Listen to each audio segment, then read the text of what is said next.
ஷே விஸ்வ பிரமா வெளிநாட்டுக்குள்ள போர்க்கழகத்தில் கடவுள் எங்கள் அண்ணன் இறங்குதார். அவர் போர்க்கழகத்தில் இறங்கினா என்ன நடக்கும்? 7 ஜெம்மமா அவர் இறங்கலை போர்க்கழகத்தில்.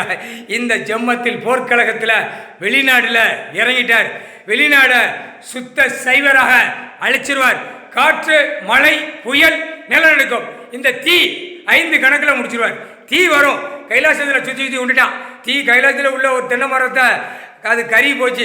அவ்வளோதான், அது தப்பிச்சேன் மாறிட பிறகு அது மாதிரி வீடுகளும் கருகி போகும், வீடுகளும் எரிஞ்சு போகும். சரியா? தப்பிச்சாதேடா. கைலாசத்தில் என்னென்ன நடத்தி வாரியோ, என்னென்ன துன்புறுத்தியோ மாறிட பிறகு உலக நாடு அழிச்சிருவார். அவர்கிட்ட சேட்டை பண்ணணும், அவர்கிட்ட சேட்டை பண்ணாதான் அழிப்பார்.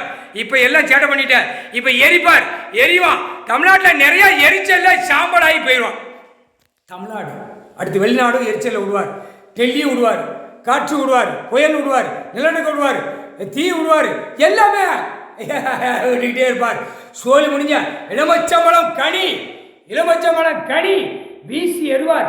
முக்கால் சத்தியம் தொலைஞ்சா அரசியல்வாதி செத்த மடிஞ்சு வேறுவா குடும்பமே கருவறுத்து விடுவார். முக்கால் சத்தியம்.